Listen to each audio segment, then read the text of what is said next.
Bienvenidos a la cuarta lección de nuestro estudio sobre el devocional, sobre la oración y la lectura bíblica.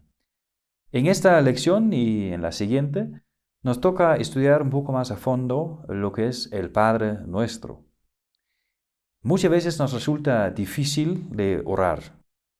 A veces no tenemos las palabras adecuadas y a veces tenemos tantas preocupaciones que no sabemos con qué empezar. Los discípulos de Jesús tampoco sabían cómo orar y por eso se acercaron a Jesús y le pidieron: Señor, enséñanos a orar. Hicieron lo correcto, dirigiéndose a Jesús con su preocupación. Y no se puede imaginar un mejor profesor de oración que Jesús mismo, porque siendo Él el Hijo de Dios, Él mejor que otros sabe de la necesidad de hablar con su Padre Celestial. Y Él también sabe mejor que un ser humano normal cómo comunicarse con Dios.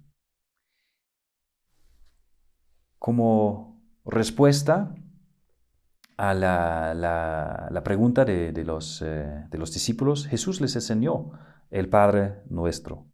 Y el Padre Nuestro es una oración modelo de todas las oraciones. Es una oración sencilla, pero a la vez muy profunda. Porque, según Jesús, esa oración contiene todo lo que necesitamos contarle a Dios. Eso no significa que no podamos hablarle con otras palabras, usar nuestras propias palabras y orar por lo que no se menciona específicamente en el Padre Nuestro. Siempre podemos acercarnos a Dios con cualquier petición y también con nuestras propias palabras. Pero por otro lado, es bueno que hagamos uso del Padre Nuestro, puesto que a pesar de su sencillez y su brevedad, abarca todo. Y como es la oración que Jesús mismo nos quiso enseñar, no debemos descartar el Padre Nuestro. El Padre Nuestro no es una recitación misteriosa que se hace efectiva por una vana repetición nomás.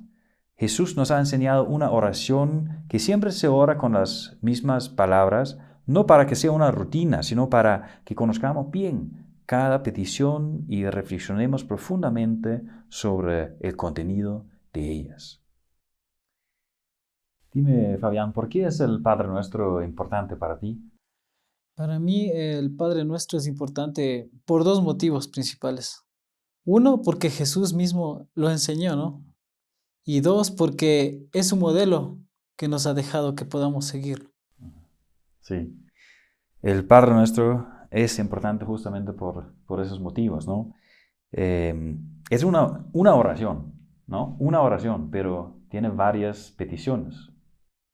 Y esas peticiones tocan las áreas más importantes de toda nuestra vida. Las primeras peticiones tocan sobre Dios, su nombre, su reino, su voluntad, y con ellas rogamos por bendiciones espirituales. Y después pedimos por las necesidades humanas, es decir, los dones materiales, el perdón de nuestros pecados y también la protección y la prevención de lo malo. Así que estas 7 peticiones tratan realmente sobre toda la vida humana, tanto lo espiritual como lo material. Y ahora vamos a repasar esas peticiones paso por paso.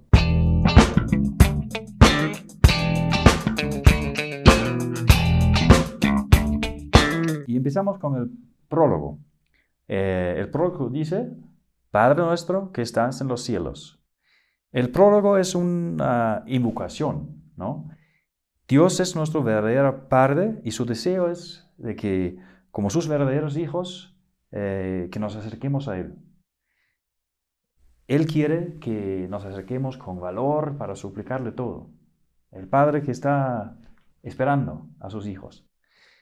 Dios realmente quiere que oremos a Él con toda confianza y sin temor. Y por eso quiere que lo llamemos Padre. por el bautismo y la fe en Cristo Jesús, Dios nos hizo sus hijos y aún nos permite llamarlo Abba. Y es una palabra aramea que significa querido papi, ¿no? Querido papi. Entonces, esa expresión nos hace entender, ¿no? De que Dios quiere que gocemos realmente de una relación íntima con Él. Él quiere que lo veamos como su Padre bondadoso y amoroso. Y esa relación es una relación mucho mejor que la relación que tenemos con nuestros padres biológicos aquí en la tierra. Porque los padres terrenales, bueno, pueden abandonar a sus hijos, ¿no? Y pueden defraudarlos de varias maneras. Pero nuestro Padre Celestial es muy distinto. Él nunca nos va a fallar. Él nos ama con un amor eterno y nunca, jamás nos va a faltar en nada. La expresión en los cielos, ¿no? Dice, Padre nuestro que estás en los cielos. No necesariamente indica la dirección de Dios, pero nos da a entender, ¿no? De que Dios es elevado, ¿no? Acentúa realmente la majestad de Dios, el honor de Dios y la soberanía y también la naturaleza eterna de Dios. Y lo maravilloso es que el elevado y todopoderoso Dios nos ha prometido bendecirnos con todas las bendiciones celestiales, ¿no? Sabemos que Él está tan elevado y sobre todas las cosas. Él es rico en todas las maneras y nos ha prometido bendecirnos con sus riquezas celestiales.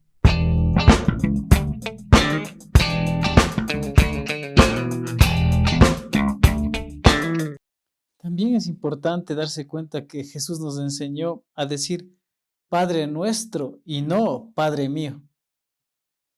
Es la oración de toda la familia de Dios, o sea, la oración de toda la iglesia.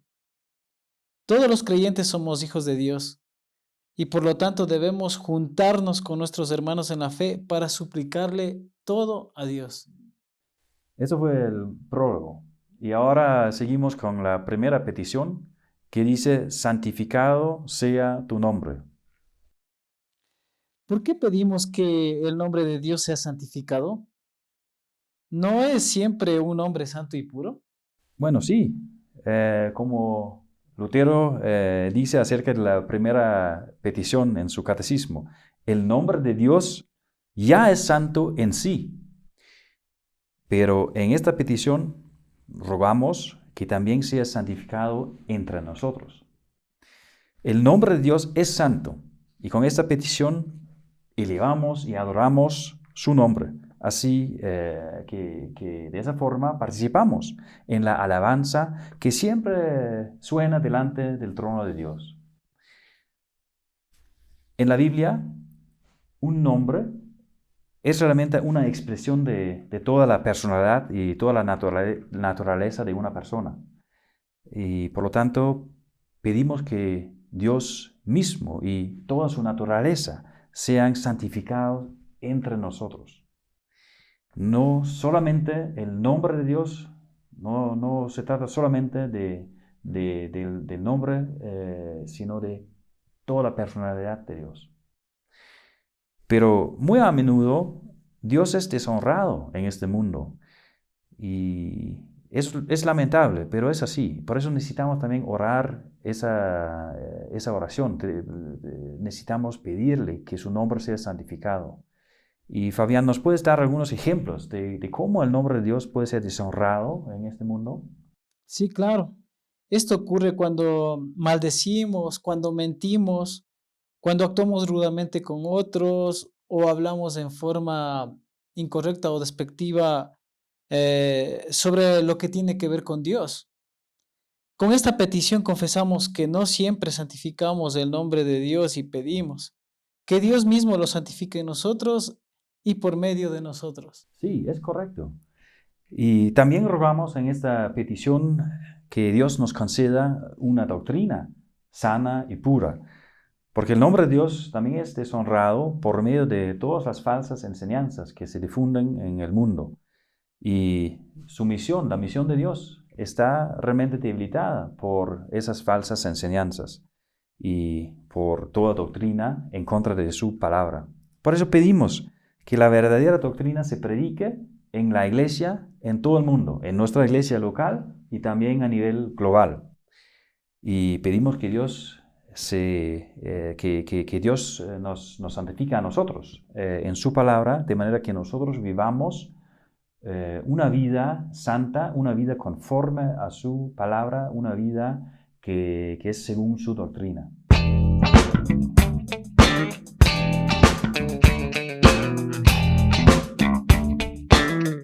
La segunda petición dice, venga a nosotros tu reino.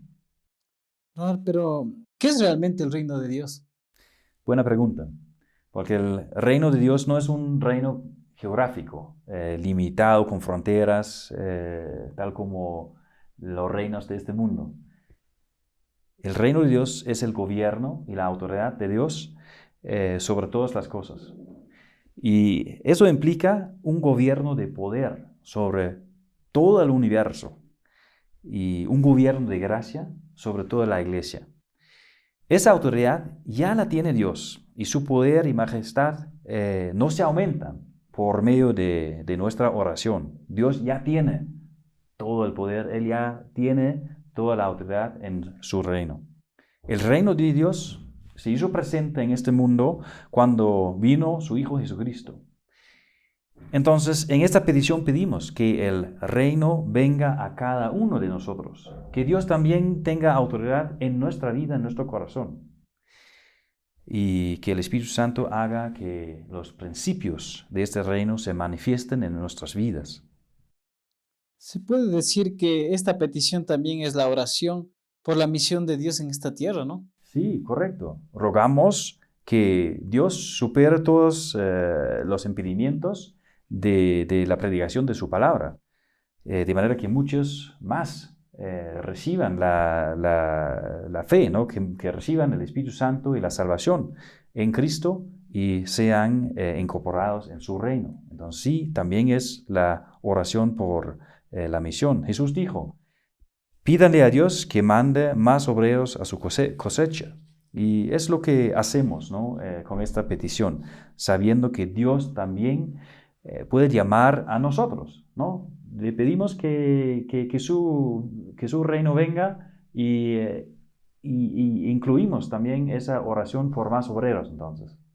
Y bueno, el obrero que va a mandar podría ser tú, yo, otro. Estamos incluidos. Por lo tanto, pedimos que estemos dispuestos a ir y participar en la misión de Dios donde Él quiera enviarnos, ¿no? Y finalmente pensamos también en el reino de gloria que se manifestará cuando venga Jesús nuevamente. El pueblo de Dios espera con ansias aquel día cuando este mundo desaparezca y el reino de Dios venga en forma visible, ¿no? La nueva tierra y el nuevo cielo, ¿no? Ahí vamos a ver y vamos a estar en el reino de Dios cumplido y manifestado. Y para siempre viviremos ahí sin dolor, sin pecado, sin pena, en la presencia de Dios, nuestro Padre, en su reino.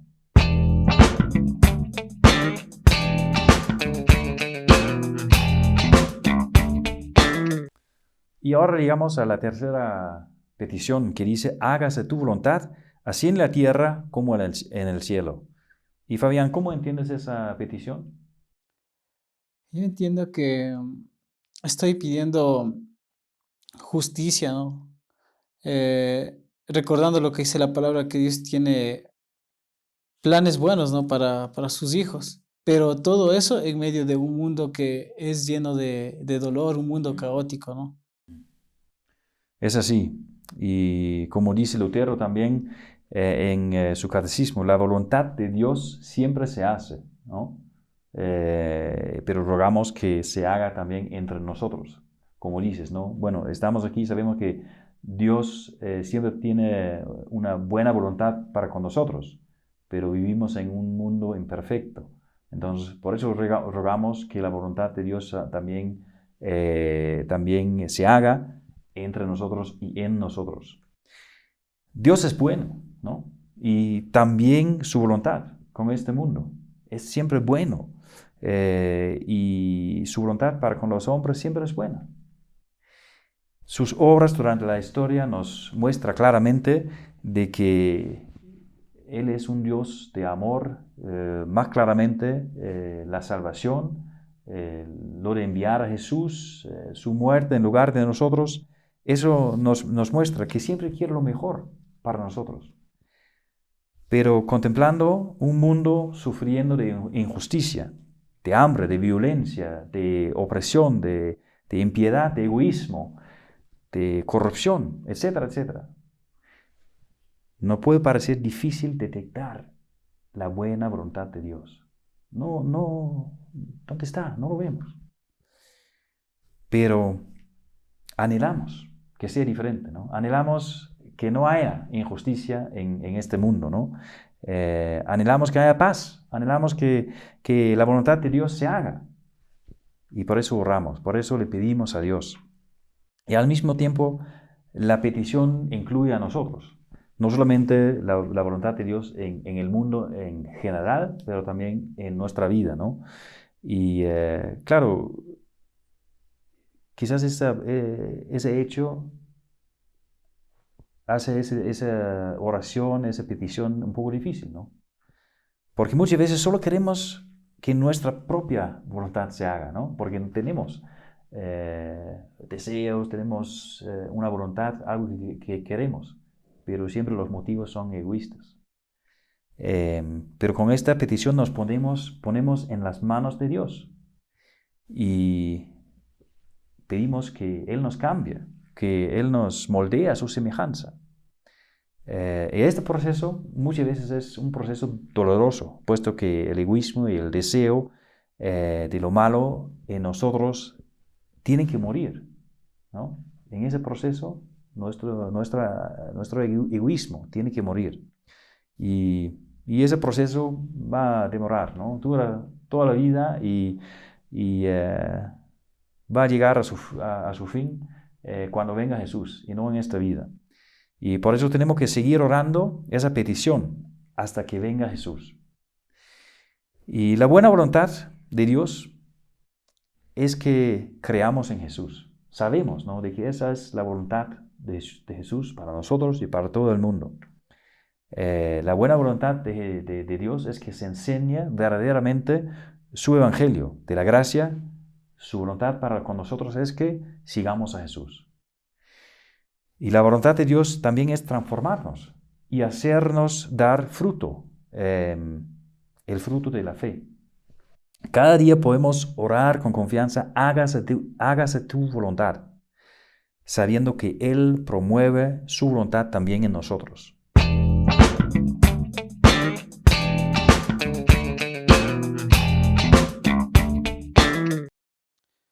Pero cuando nos parece una oración difícil, nos da consuelo saber que Jesús oró la misma oración en Getsemaní antes de su crucifixión y tampoco fue fácil para él. Así lo dice en Mateo 26, 39, 44. Sí, es correcto. Le costó mucho a Jesús, pero se sometió a la voluntad de Dios y siguió hasta el Calvario, donde murió en lugar de nosotros. Esa es justamente la buena voluntad de Dios, que nosotros y todo el mundo seamos salvos por medio de Jesús, por su muerte y su resurrección, y que lleguemos a conocer la verdad del Evangelio. Y con eso terminamos la cuarta lección. Vamos a seguir en la quinta lección estudiando el Padre Nuestro. Muchas gracias. Bendiciones.